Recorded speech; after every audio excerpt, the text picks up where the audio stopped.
Bonjour à tous, j'espère que vous allez bien. De retour de vacances, on va pouvoir reprendre les émissions du lundi, les fair value de façon un petit peu plus qualitative. Gros programme cette semaine, point de marché, on regarde les petites actions que vous nous avez proposées et je vous fais une petite tier list des actions que je juge intéressantes en ce moment. N'oubliez pas, n'hésitez pas à mettre en commentaire les actions que vous voulez qu'on analyse la semaine prochaine, lundi prochain. On attaque tout de suite avec notre petit point de marché. Cette semaine, on a eu un truc assez contre-intuitif. On a l'économie américaine qui a détruit des emplois et face à ça, eh ben, les marchés qui ont fait leur meilleure semaine depuis avril, des records quasiment partout, notamment sur le CAC 40. Non, je ne suis pas fou, hein, c'est pas une erreur en fait. Vendredi, on a appris que les États-Unis avaient détruit 23 000 emplois, alors qu'on attendait 80 000 emplois créés. Je ne sais pas si vous vous rendez compte de l'écart, hein. Et quand on regarde les mois d'avant, eh bien, ça avait été révisé à la baisse aussi. Donc, on a concrètement un marché du travail qui ralentit. Et face à ça, donc marché du travail qui ralentit, ça veut dire bah, économie hein, qui ralentit aussi. Et face à ça, eh bien, les marchés américains notamment, qui font record sur record. Vous allez me dire, mais Barnabé, tu racontes n'importe quoi. Eh bien non, hein, c'est vrai que théoriquement, une mauvaise nouvelle sur l'emploi, eh bien, on pourrait se dire que ça devrait faire baisser les marchés, puisque ralentissement de l'économie. Sauf que là, c'est l'inverse. Parce que depuis cet été, on a une Fed, donc une réserve fédérale américaine, la Banque centrale américaine, qui ne parle pas de baisser ses taux. Et c'est ce que le marché attend, hein. Elle parle au contraire de les monter, à cause de l'inflation qui est liée à la guerre notamment.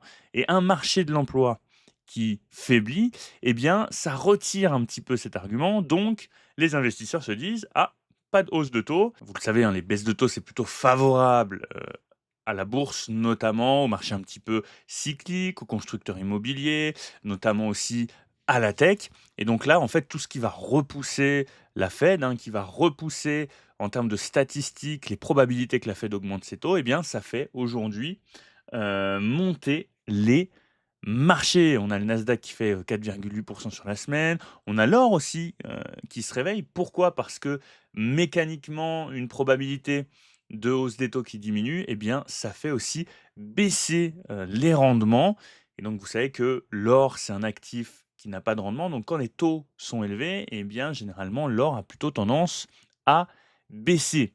Deuxième gros sujet, c'est évidemment Hormuz. Hormuz, pas Hormuz, ouverture, pas ouverture. C'est toujours le dilemme. Je ne vais pas revenir dessus, on en parle suffisamment, mais globalement, voilà, hein, un prix du pétrole, que ce soit le WTI, donc aux États-Unis, ou le brut, donc le pétrole brut, eh bien, vous voyez qu'on a quand même une petite reprise au niveau des prix, donc des inquiétudes par rapport à l'inflation notamment, qui sont toujours présentes. Ça n'évolue pas beaucoup, hein, on est même plutôt empêtré pour l'instant. Donc voilà, je vous laisserai lire si cette partie vous intéresse, je ne vais pas la détailler. Plus que ça, autre très gros sujet, bah, c'est l'intelligence artificielle. Et là, on a quand même quelque chose d'assez important, hein. Pendant 2 ans, quand une boîte annonçait qu'elle dépensait des milliards dans l'intelligence artificielle, eh bien, le marché applaudissait. Depuis quelques semaines, on a l'impression quand même que ce phénomène-là est terminé. Il y a une vraie scission, hein, sur les boîtes, qui investissent dans la tech. Il y a celles qui commencent à montrer qu'effectivement, eh ben, il va y avoir des résultats, il va y avoir du bénéfice, et il y a les autres. On a par exemple SpaceX qui a, publié ses premiers résultats.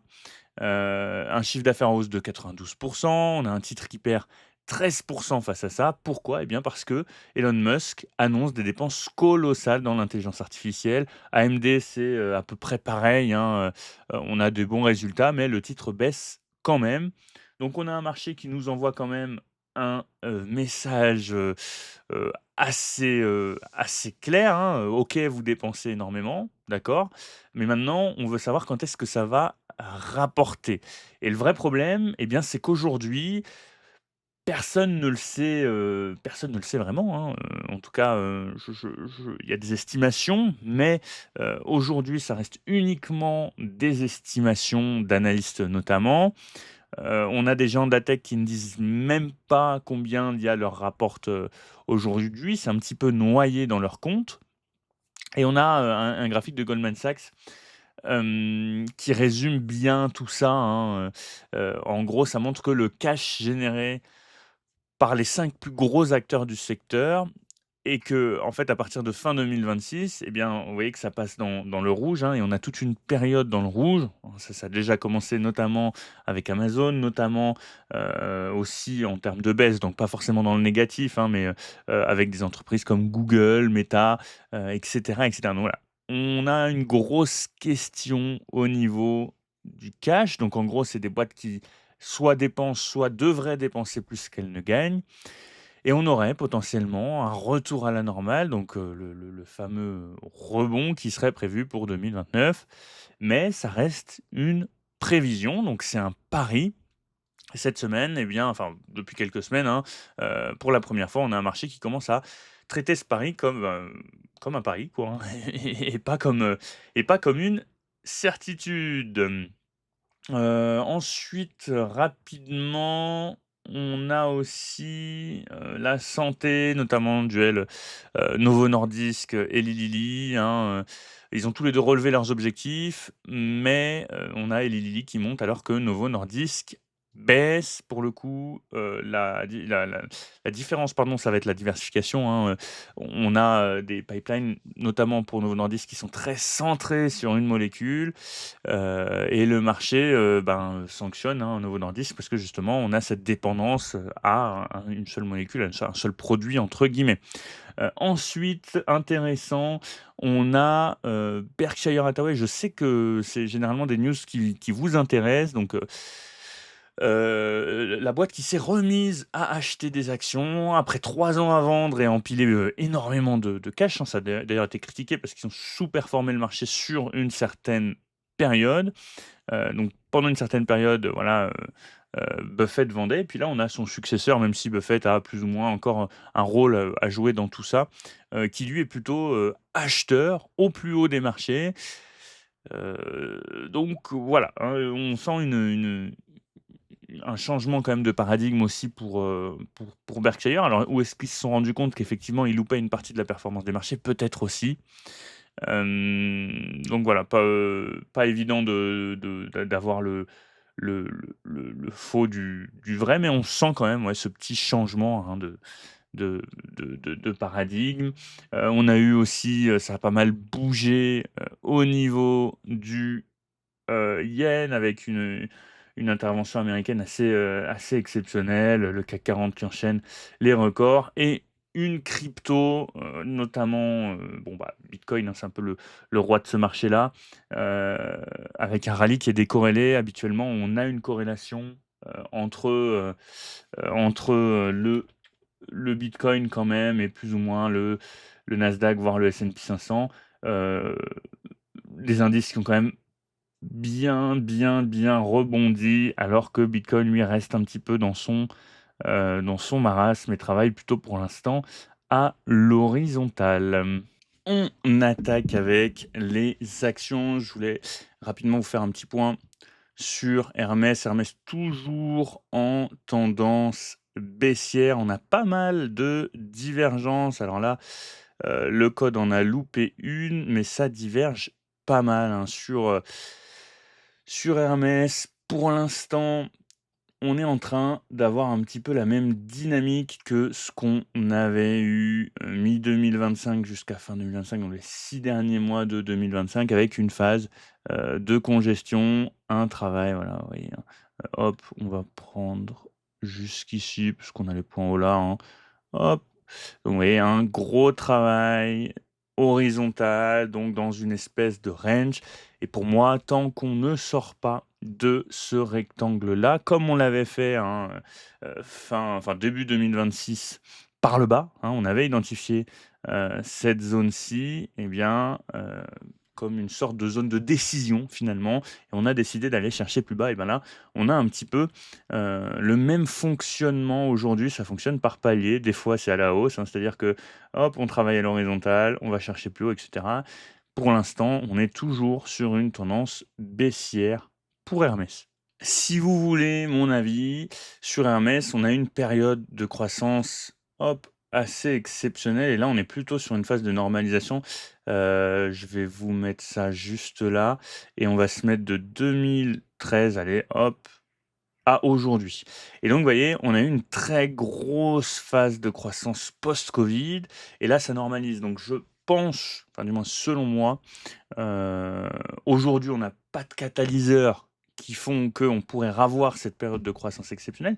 On va continuer de croître selon moi, mais ce sera une croissance plus normalisée, une croissance aussi qui se ressentira plus au niveau, des marges, au niveau des retours sur capitaux, hein, qui sont quand même en diminution, depuis 2023. Vous le voyez juste ici. Donc pour moi, ça reste une boîte qui a un pricing power exceptionnel, qui améliore sa rentabilité par magasin. C'est-à-dire que on est sur une boîte qui a diminué son nombre de magasins,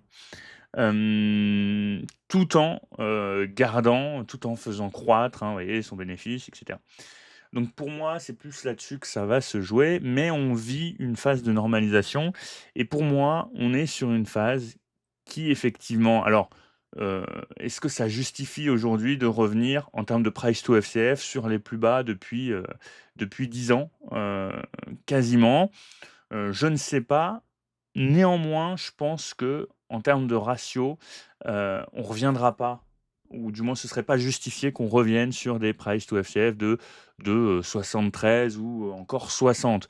Donc je pense qu'aujourd'hui, voilà, on a vécu cette phase de normalisation, elle est justifiée et je trouve que les ratios actuels en termes de valorisation sont plutôt justifiés et sont plutôt cohérents. Pour investir, j'utilise XTB, que ce soit sur compte titre ou sur PEA. Vous pouvez suivre chaque mois, voire toutes les 2 semaines, mais au moins une fois par mois, mes achats et mes ventes sur mes portefeuilles. XTB, c'est 0% de frais de commission sur les actions et les ETF jusqu'à 100 000 euros investis par mois. Donc si vous investissez en euros sur votre PEA, je peux vous dire que vous ne faites pas gagner d'argent à XTB. Ensuite, si vous investissez sur compte titre, vous avez en revanche un frais sur le change, c'est 0,5%. Selon moi, ça reste raisonnable. N'hésitez pas, si vous voulez créer un compte et en même temps soutenir mon travail, vous avez le petit lien de parrainage dans la description. Ensuite, vous m'avez proposé Carl Zeiss. Alors, je commence par l'aspect technique juste ici. On est clairement sur une tendance baissière. Ah, vous voyez qu'on tente de repasser au-dessus des zones de neutralité du RSI. Vous voyez que c'est quelque chose qu'on a fait fréquemment et qu'on reste tout de même baissier.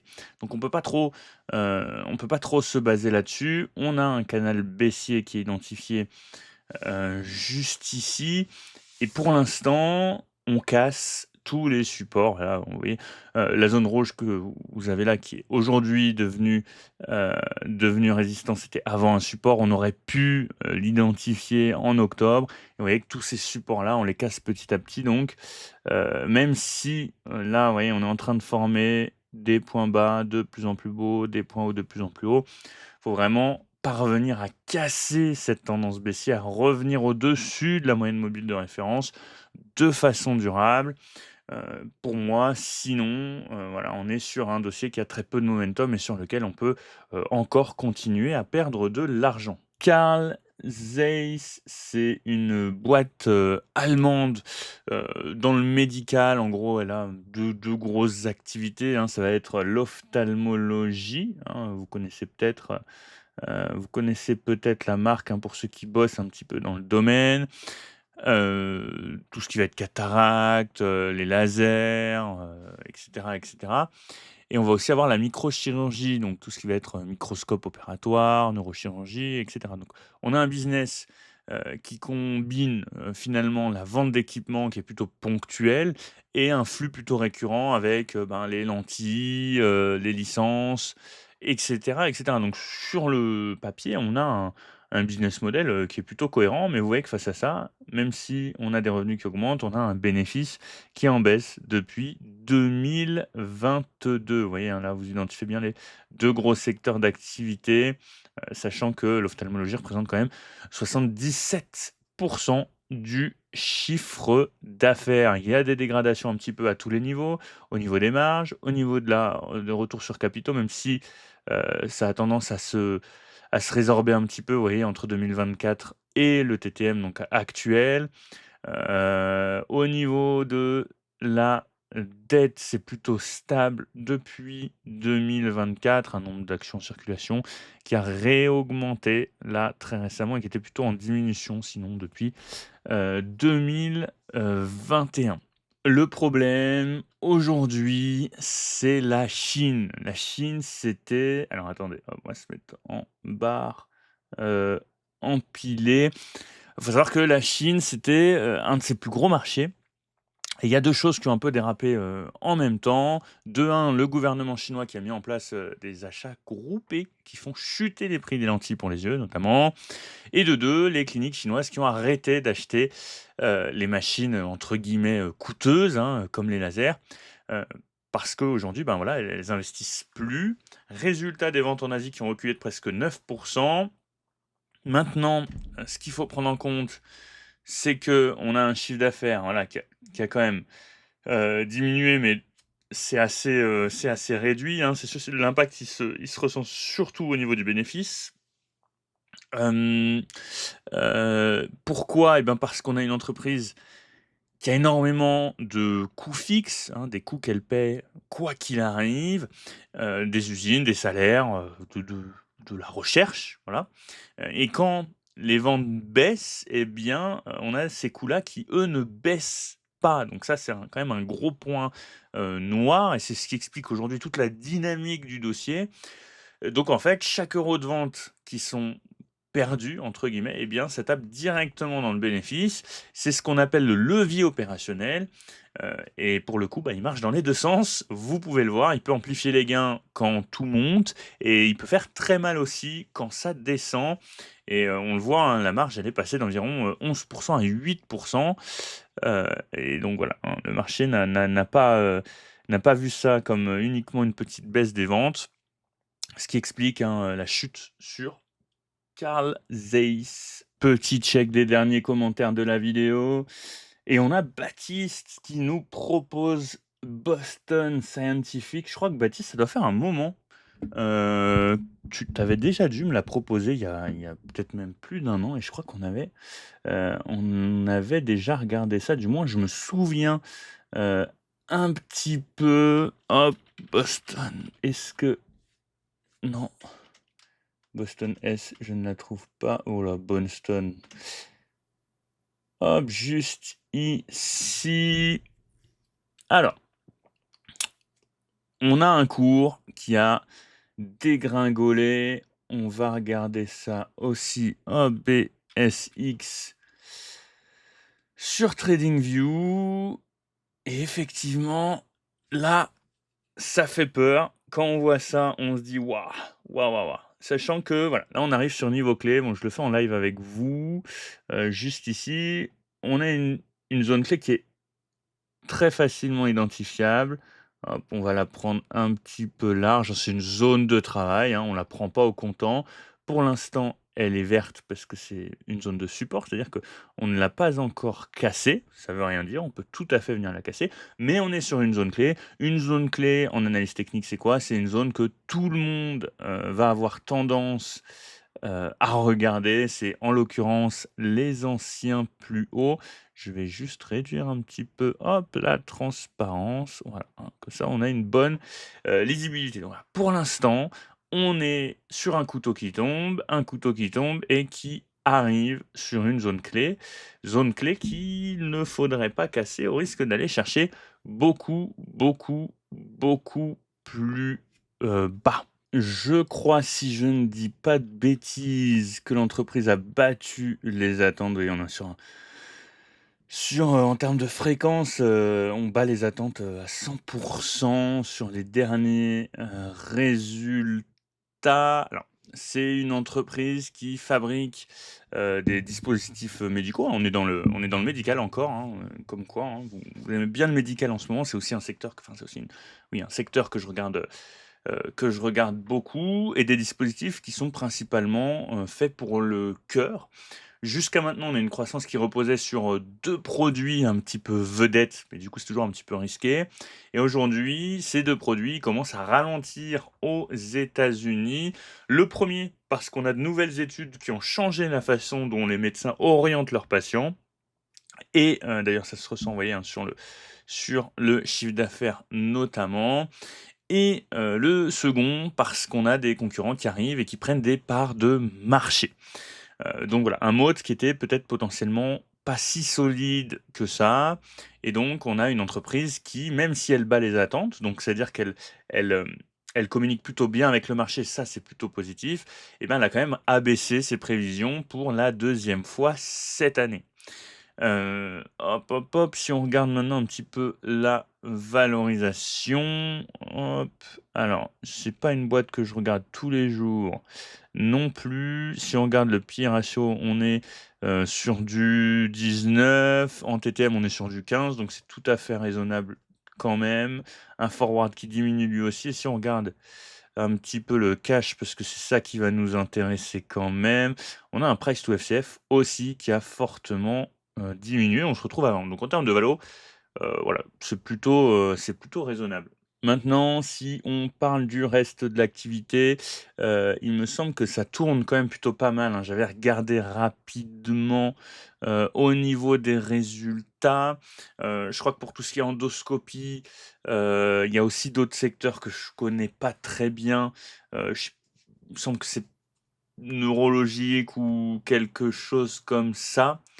C'est vraiment, des activités qui comment dire? Qui atténuent un petit peu le choc. Voilà, le tout, c'est d'essayer de définir si on est dans une anomalie ou pas. Je connais pas suffisamment bien le dossier pour vous dire ça. J'ai pas de thèse d'investissement. Peut-être qu'on en a d'ailleurs résumé sur Bagger. Est-ce qu'on a des thèses? Il y a pas eu de thèse de fait, donc si quelqu'un a le courage ou Baptiste, n'hésite pas à aller faire une petite thèse là-dessus, on en apprendra très certainement beaucoup. On a Romain qui nous proposait Carlyle. Alors, hop, Carlyle qu'on avait déjà regardé, il y a quelques temps, hop, juste ici et vous voyez, ça doit faire un moment, heu, ça fait un moment qu'on a regardé et pour l'instant, on avait fait ça très simple. Pour l'instant, on a un support qui tient. On voit au niveau du RSI qu'on est un peu sur une phase d'incertitude. On avait identifié à l'époque cette phase-là, il me semble, sur Ferrari, si je vous dis pas de bêtises, juste ici. On avait une phase vraiment d'incertitude où on cherchait autour de la zone de neutralité, on passait en dessous, on passait au-dessus. Et donc on a un petit peu cette, même phase-là pour Carlisle, hop, on va se remettre dessus, mais on a un support qui tient et on est sur un beau trend following haussier, vous voyez? On casse les plus hauts, on vient retester, hop, on casse les plus hauts, on vient retester et là, voilà, on a ce travail un petit peu incertain, qu'il faudrait qu'on arrive à expliquer. Alors, pour Carlisle, si je dis pas de bêtises, il me semble que j'ai vu passer des résultats, pas mauvais, hop. Juste, là, on va aller checker ça. Je vous dis peut-être une énormité, mais non, on a battu les attentes comme vous pouvez le voir, juste ici. Donc, une boîte qui publie des résultats, hop, records. Pas de sanction du marché apparemment, hein, parce qu'on a quand même une jambe, haussière depuis. Hem, on a un marché de la construction qui va pas forcément bien, hein. Faut savoir que Carlisle, c'est une boîte qui, fabrique des toitures, des matériaux d'étanchéité, surtout pour des, hem, des entreprises, enfin des chantiers, des bâtiments, plutôt, commerciaux et donc quand on pense à ce métier-là, bah, on se dit, «Ah bah, c'est une entreprise qui dépend beaucoup des chantiers, donc de l'économie». Si on construit moins, bah, elle devrait théoriquement vendre moins. Mais c'est pas toujours vrai. En fait, il faut savoir que la majorité de ces ventes, elle vient pas des bâtiments neufs, elle vient du remplacement de toitures qui sont déjà existants. Donc il y a plus de 70 de son activité, qui est sur la rénovation, hein. Un toit, ça se remplace, quelle que soit la conjoncture. Si vous avez des fuites, à quoi que vous me direz, j'ai déjà vu des centres commerciaux avec des des seaux d'eau pour les fuites. Alors il faut savoir que généralement les toitures de centres commerciaux, c'est assez complexe. C'est assez facile d'avoir des fuites. Vous voyez qu'on a un nombre d'actions en circulation qui diminue, un dividende en augmentation, généralement on aime bien ça. Attention à l'endettement qui se réveille un petit peu depuis 2-3 ans, retour sur capitaux propres, heu, qui décolle pas mal, un bénéfice qui stagne, pareil pour le chiffre d'affaires et pareil pour le cash flow, libre. Donc voilà, bien décorrélé quand même, le marché de la construction et le marché de la rénovation. Hem, Ça c'est important. Il y a une deuxième force, un deuxième point positif pour moi sur Carlisle, c'est qu'on a des coûts qui ont augmenté, que ce soit les matières premières, le transport et cetera et normalement ça écrase les marges, hein, vous êtes tous d'accord? Parfois, ben, les les constructeurs le répercutent sur le client, parfois ils le répercutent sur leur, marge. Là, en l'occurrence, on n'a pas trop de soucis de marge, une légère compression, mais ça reste quand même raisonnable. Donc eux, ils ont quand même un pricing power qui est assez important. Elle arrive à augmenter ses tarifs et on a des clients qui sont plutôt, suiveurs. Donc ça, c'est plutôt signe quand même d'une entreprise, assez solide. Au niveau de la valo, c'est assez folklore. On a eu une période un petit peu exceptionnelle. Hop, je vous mets ça. Vous voyez, c'est très cyclique, hein. Vite, hop, ça fait un peu, les montagnes russes. Donc là, on est, sur la médiane globalement, notamment au niveau des FCF qui stagnent, hein, comme vous l'avez vu tout à l'heure. Worldline qui nous est proposé par, Neo. Alors là, on est sur un cas un petit peu particulier. Ancien champion français des paiements. On est sur une action qui a perdu, je pense au moins 90 de sa valeur, hein, 98, ouais, bon, quasi 100 de sa valeur. Heu, D'abord, il faut savoir que Worldline, c'est une boîte qui gère les paiements par carte pour, bah, les commerçants, les banques et cetera. Donc à chaque fois qu'on paye en magasin ou en ligne, ben, il y a une entreprise comme elle qui fait passer la transaction. Généralement, c'est quand même un métier plutôt solide, en l'occurrence en croissance. Alors pourquoi est-ce que Worldline s'effondre autant, hein? On est sur un dossier ultra baissier qui commence à se stabiliser, hein, vous pouvez le voir. Faut savoir qu'il y a beaucoup de concurrence dans ce secteur-là, des entreprises parfois plus jeunes, plus modernes, vous avez, du Adyen, du Stripe qui sont arrivées, parfois plus rapides, plus efficaces et elles ont pris beaucoup de parts de marché et puis, un petit peu écrasé les marges de Worldline. En 2, on a un point ultra important, c'est la confiance. Worldline, juste ici. Alors la confiance, pourquoi? Il faut savoir qu'en 2023, la boîte, elle a annoncé des résultats bien pires que prévu. L'action, elle a chuté de 60 je crois en une seule journée, si je vous dis pas de bêtises. C'était ultra violent de mémoire. Et puis, il y a eu des enquêtes qui ont révélé, ben, qu'elle avait traité des paiements pour des clients un peu douteux, parfois frauduleux. Et une entreprise financière dans ce milieu-là, heu, qui perd un peu la confiance, des clients, des investisseurs, c'est rédhibitoire. Et puis on a, la dette, hein, qui avait un petit peu explosé, vous voyez, 2020, mais on est plutôt sur une tendance, correcte, hein, où on essaie d'améliorer la situation financière. Vous pouvez le voir, juste ici, on fait même un petit peu de rachat d'actions parfois. On a une boîte qui aujourd'hui est plutôt sur un redressement, hein, on essaye du moins, hein, vous le voyez au niveau du cash, au niveau du bénéfice, c'est pas trop ça, heu, pour l'instant. Mais voilà, c'est la volonté aujourd'hui de, l'entreprise. On a eu 30 des effectifs supprimés cette année. Est-ce qu'on a le nombre d'employés? Non, on ne l'a pas. résumé, je l'ai pas ici. Donc voilà. Alors oui, elle a beaucoup baissé. Non, elle n'est pas encore sortie d'affaire. On ressort notre petite tier list et on a d'ailleurs, une de nos actions qui va redescendre, hop, au tier A, c'est, ResMed. Pourquoi je la redescends, tier A, elle était tier S? C'est parce que j'entends mon fils qui se réveille. Je vais essayer de faire, rapidement, sinon je vais vous casser les oreilles. ResMed, pourquoi? Dû aux inquiétudes GLP-1 et donc j'intègre aussi l'aspect psychologique, même si pour moi les fondamentaux restent très costauds, mais je suis obligé de la descendre d'un palier parce que tout n'est pas rose aujourd'hui. C'est une boîte dont je vous ai déjà beaucoup parlé, donc allez fouiner sur la chaîne si vous en voulez plus. Ce que je voudrais faire aujourd'hui, c'est, une tier list des actions que je pourrais acheter, maintenant et donc ce que je vais faire, c'est que hop, hop, hop, hop, je vais prendre, Meta qui me semble, bien valorisé. Ce que je voudrais faire aujourd'hui, c'est reclasser un petit peu, tout ça.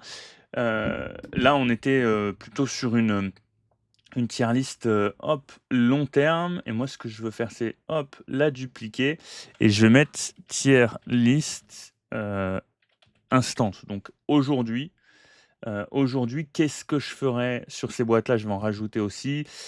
Alors, je vais aller assez rapidement. Pour moi, aujourd'hui, Meta, en termes de valo, c'est intéressant, donc je vais la mettre, hop, en, en S tier. Il y a aussi, non, juste là, pardon. Alors les déplacements oui, OK, d'accord, hop, voilà. Je vais remettre tout ça en tiers A pour l'instant et on regardera petit à petit. Alors je vais les mettre là.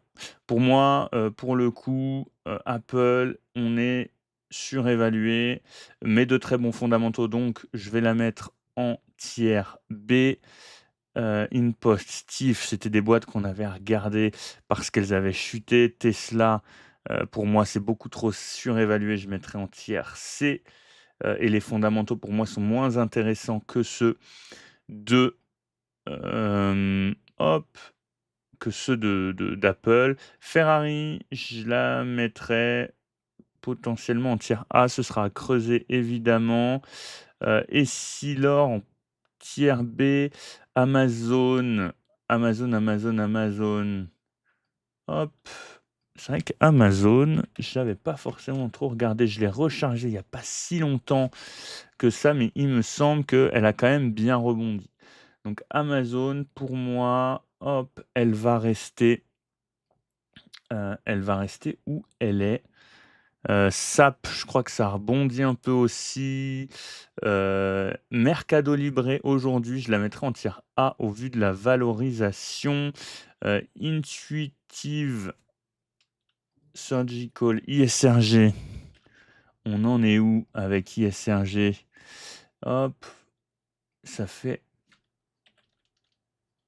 ISRG, je sais que je la mettrai pas en tiers max, parce que, je trouve que la valorisation, même si au vu de la tendance, effectivement, hein, c'est une boîte que je regarde depuis des années, que j'ai jamais achetée parce que la valorisation a toujours été, élevée.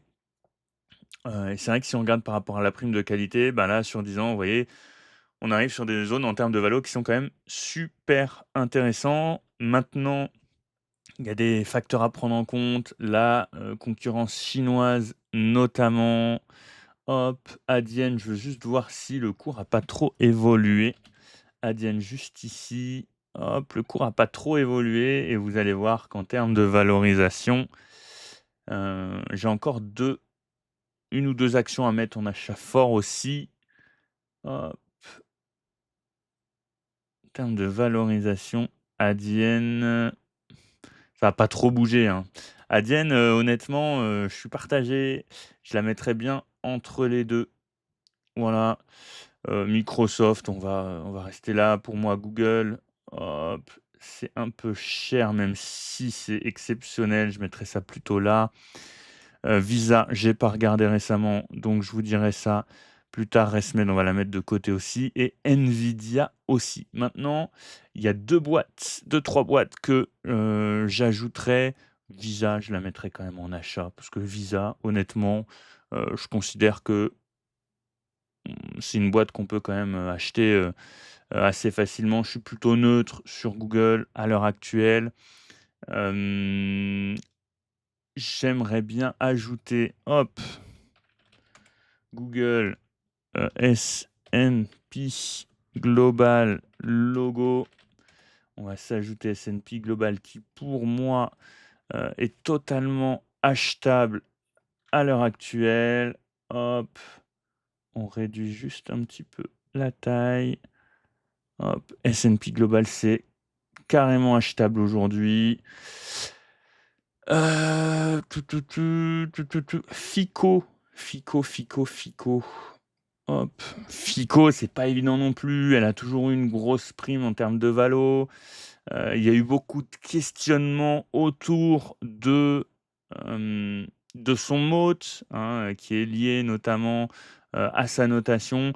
Je considère que ça reste un moat qui est fort. On a un price to FCF aujourd'hui qui est redescendu à 25. Pour moi, sur Fico, on est aussi sur un achat, hein, voire même, un strong buy. Hop, hop, copier l'image. Alors, c'est des boîtes dont je vous ai déjà parlé à plusieurs reprises, donc pour ceux qui suivent la chaîne, vous savez déjà ce que je pense de ça, hein. Fico, je la mettrais quand même en bas de tier S parce que c'est des valos, qu'on atteint très rarement sur ce genre de boîte et sur le long terme, je considère, voilà, qu'on est quand même sur des zones qui sont très, très, très, très intéressantes, hein. Si on regarde un petit peu, hop, sur 10 ans, voilà, on est sur les plus bas, hein, en termes de price to, FCF. Et puis je crois qu'on a un petit peu fait le tour. Par exemple, aujourd'hui sur un Total Energy, je serais neutre aussi, hein, donc avec Apple, et Essilor, je vais quand même peut-être la remonter juste là. Donc voilà, je trouve que c'est plutôt bien équilibré aujourd'hui et je vais quand même nous remettre aussi Hermès qui mérite sa place. Alors Hermès, il y a plusieurs arguments, que je vous ai déjà en partie expliqué tout à l'heure. Pour moi, sur Hermès, je vais être aussi plutôt neutre, un petit peu comme sur du Essilor par exemple. Hop, donc on va être un petit peu dans un entre-deux. Google, c'est vraiment par rapport à la valo, donc je suis un peu neutre, mais heu, elle mérite quand même sa place, hein, autour d'un A juste de par ses fondamentaux qui sont exceptionnels. Donc voilà, je pense que j'ai un petit peu fait le tour. GTT au vu du cycle, c'est pareil, je serais plutôt neutre aujourd'hui. Juste regarder, je crois qu'elle a un petit peu corrigé GTT. Hop, juste là. Elle a un petit peu corrigé, mais pour moi, voilà, c'est plus un bon moment pour rentrer sur GTT. Alors je l'ai toujours en portefeuille, j'en rachète pas, donc je loupe peut-être, une partie de la performance, mais je considère qu'au niveau du cycle, on n'est pas sur ce qui se fait de plus intéressant. Donc voilà, globalement pour cette petite tier list, je vous ai fait ça assez rapidement, je suis désolé. C'est un cas de force majeure. J'entends d'ici mon fils qui se réveille, donc je vais aller m'occuper de lui. J'espère que cette vidéo vous aura plu comme d'habitude.